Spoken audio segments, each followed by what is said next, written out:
बिस्मिल्लाहिर्रहमानिर्रहीम। अस्सलाम वालेकुम नाज़रीन, मैं हूं जमशेद अंसारी। नाज़रीन, इसमें कोई शुबा और कोई दो राय नहीं है कि कायद-ए-आज़म मोहम्मद अली जिन्ना रहमतुल्लाह अलैह ने पाकिस्तान को एक अजीम मकसद के लिए हासिल किया और क़याम पाकिस्तान की बुनियाद का जो नारा था वो ये था कि पाकिस्तान का मतलब क्या, ला इलाहा इल्लल्लाह। लेकिन हमारे गुज़श्ता 72 साल के हुक्मरानों ने अमूमन और ख़ास तौर पे गुज़श्ता 30-40 सालों के हुक्मरानों ने इस नारे को तब्दील करने की कोशिश की, चूँकि उन्होंने सियासत को एक कमाई का ज़रिया बनाया, तिजारत का ज़रिया बनाया। और वो चूँकि पहले वो ताजिर थे, सियासत में आए और अपने तिजारती मफादात को उन्होंने फैलाव देना था, तो सियासत जैसे एक मुक़द्दस पेशे को भी उन्होंने गंदा कर दिया। चुनांचे उन गुज़श्ता 30-40 सालों के हुक्मरानों ने पाकिस्तान के जो नया नारा है, जो अपने हामियों, वोटर्स और हिमायतियों के लोग उन्होंने तजवीज़ किया, सजेस्ट किया, वो नारा है पाकिस्तान का मतलब क्या, दब के लूट रज के कहा। ठीक है, अब इस नारे की मैं आप लोगों को जो उन्होंने वो किया है, एक नया नारा मार्केट में गुज़श्ता 30-40 सालों में फेंका है, तो कैसे उन्होंने अपने अमल से साबित किया, इसकी मैं एक्सप्लेनेशन और इंटरप्रिटेशन आप लोगों के सामने पेश करता हूं। चंद एक मिसालें आप लोगों की खिदमत में पेश कर रहा हूं। निजी बिजली घर, अभी IPPs का जो स्कैंडल था और जो रिपोर्ट मुरतब हुई थी वो आप लोगों ने देखी कि कैसे इन मगरमच्छों ने पाकिस्तानी ख़जाने को और पाकिस्तानी अवाम को 5,800 अरब रुपए का टीका लगाया, 5,800 अरब रुपए का। और इससे भी आगे चलें कि 1994 बेनज़ीर भुट्टो के दौर में जो बिजली घर लगे उनकी लागत 50 अरब रुपए थी। ये 50 अरब रुपए के लागत से ये बिजली घर लगे थे और अब तक उन बिजली घरों ने 415 अरब रुपए मुनाफा वो कमा चुके हैं। 2002 परवेज़ मुशर्रफ के दौर में बिजली घर लगे 58 अरब रुपए के और ये बिजली घर अब तक कमा चुके हैं 203 अरब रुपए। उसके बाद आगे चलें, 2015 नवाज शरीफ का दौर आता है, या तो तमाम हद ही तमाम हो गई। हुकूमत निजी बिजली घर हुकूमत और निजी बिजली घर मगरमच्छों के दरमियान मुनाफा तय हुआ 15%, लेकिन निजी बिजली घरों ने मुनाफा कमाया 79%। ये 2015 की बात बता रहा हूँ कि 15% तय होता है और 79% मुनाफा कमाते हैं बिजली घर। यहाँ एक मिसाल मैं आप लोगों की खिदमत में पेश करता हूँ। रिपोर्ट के मुताबिक मियां मनशा के 3 पावर प्लांट्स, तीनों की लागत जो थी वो थी 11 अरब 19 करोड़ रुपए और अब तक वो जो इजाफी कमा चुके हैं 52 अरब 43 करोड़ रुपए। 11 अरब की सरमायाकारी की और 51 अरब 43 करोड़ रुपए कमा चुके हैं। अगर इन तीनों पावर प्लांट्स को उनकी मुदत पूरी होने तक चलने दिया जाए तो 38 अरब और खा जाएंगे।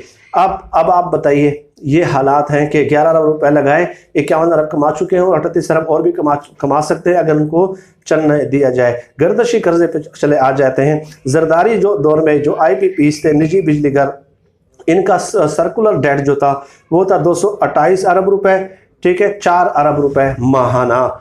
और नवाज शरीफ दौर में गर्दशी कर्जा हो जाता है नाजरीन 480 अरब रुपए, ये हो जाता है 10 अरब रुपए माहाना। मतलब बिजली भी बेची, चोरियाँ की, डाके मारे, मुनाफे कमाए, ऊपर से हुकूमत से इमदादी रकमें भी ली। ये भी सुन लें, ये पीपल्स पार्टी, नून लीग, परवेज़ मुशर्रफ की माहिदों की बरकत इस वक्त पाकिस्तान को रोज़ाना 1 अरब रुपए का नुकसान हो रहा है। ये तीनों अदवार के माहिदों के तुफैल जो है ना, जो आज दोबारा बरसरे इक़्तिदार आने की बात करते हैं, तो इससे साबित हो जाता है कि पाकिस्तान का मतलब क्या, दब के लूट रज के खा। ये इन सियासी जो 3-4 अदवार रहे हैं, ये मैं उनकी आप लोगों के सामने बात कर रहा हूँ। और कमाल की बात यह है कि आटा गंदम स्कैंडल हो या चीनी घपले या फिर निजी बिजली घर, ढाके, जरदारी एंड ओमनी ग्रुप, हर जगह आपको नजर आएंगे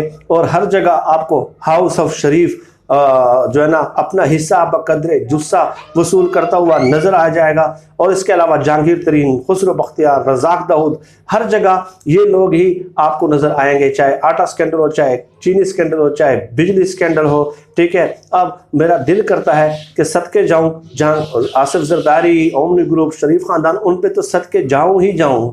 ठीक है, सदके और वारी जाऊं उन पे। ठीक है, कि उन्होंने कैसे हर करप्शन के ठेकों में अपना हिस्सा जो है ना वसूल करना ज़रूरी समझा।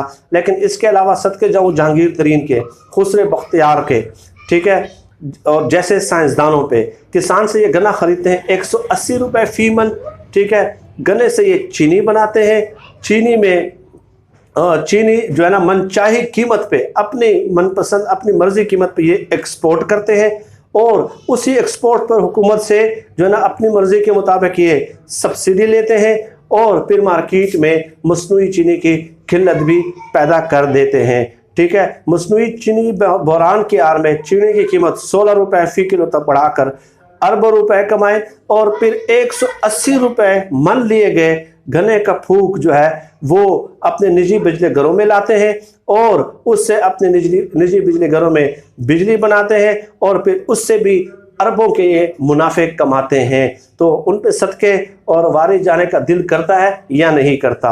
और इससे भी आगे चले नाज़रीन, पार्लियामेंट की एक कायमा कमेटी बराए उमूर कश्मीर, जिस पे बड़ा जमान थे गुज़श्ता 2 दहाइयों से हमारे मौलाना फजल रहमान साहब। ठीक है, उसका 9 माह का खर्चा 3 करोड़ 12 लाख रुपए सामने आया है। 3 करोड़ 12 लाख रुपए सामने आया है। और ये कैसे हो गया? ये ऐसे कि एजाजी तनख्वाहें 37 लाख बैरून मुल्क दौरे, 80 लाख खानों का bill, 11 lakh petrol, 6 lakh stationery खर्चा, 97,000 स्टेशनरी खर्चा 97,000, कौमी असम्बली सेशन अलाउंस 22 लाख, खुसूसी पार्लियामेंट अलाउंस 18 लाख, बाकी खर्चा छोड़ें। ये कायमा कमेटी, सेनेट, कौमी असम्बली की कायमा कमेटियाँ और चारों सूबों की सैकड़ों कायमा कमेटियाँ अलग से हैं। ठीक है, ये एक standing committee for Kashmir affairs के मैं आपको खर्चा बता रहा हूँ। ठीक है, अब पिछले 9 माह में कश्मीर मामले पे जो इस कमेटी ने तीर मारे या गुज़श्ता 2 दहाइयों में जो इस कश्मीर कमेटी ने जो तीर मारे, वो तो खैर इस कायमा कमेटी को भी खैर मालूम नहीं होगा कि उन्होंने क्या खिदमात अंजाम दी और क्या कौन सी ऐसी सफारती सरगर्मियाँ सर अंजाम दी है। लेकिन उन्होंने भी अपना हिस्सा बकदरे जुस्सा ज़रूर वसूल किया है। तो क्या मैं ये कहने में हक जानिब नहीं हूँ कि पाकिस्तान का मतलब क्या दब के लूट और रज के खा। खैर आगे चले, आप लोगों के सामने अल अजीज़िया फ्लैगशिप शरीफ शुगर मिल केसों का कुछ क्या हुआ है या नहीं हुआ। 10 वॉल्यूम्स पानामा लीक्स, 25 वॉल्यूम्स और जो जाली अकाउंट्स में मनी लॉन्ड्रिंग, बेनामी असासों, बेनामी जायदादों, बेनामी अकाउंटों, बेनामी टीटियों का कुछ हुआ। ठीक है, दवाई स्कैंडल और नैब अलमारियों और एहतसाब अदालतों में रुलते 1200 से ज़्यादा मेगा करप्शन स्कैंडलों रेफरेंसों का कुछ हुआ। कुछ केस चले ही नहीं, जो चले वो चले ही जा रहे हैं। ठीक है, और मज़ीद इंक्वायरीज हो रही है, इन्वेस्टिगेशन हो रही है, घरों पे छापे मारे जा रहे हैं, फिर चाय पिलाई जा रही है और वहाँ से बताया जाता है कि जी वो दूसरे जाति उम्रा में है और वहाँ पे फिर पहले इतला कर दी जाती है और वहाँ से गायब हो जाते हैं। ठीक है, और ये एक सिलसिला है और एक तमाशा है जो मुसलसल आप लोगों के सामने जारी है। और इससे भी आगे बढ़े कि इन सज़ाओं का नतीजा आपके सामने, अनोखे रिलीफ, अनोखी रियायतें, अनोखी ज़मानतें, अनोखे फ़ैसले। लिहाजा हौसला रखें। ठीक है, इन लोगों ने अपनी तरफ से अपने तय ये तय कर लिया है कि पाकिस्तान का नारा जो कायद आज़म ने हमें दिया था कि पाकिस्तान का मतलब क्या, ला इलाहा इल्लल्लाह।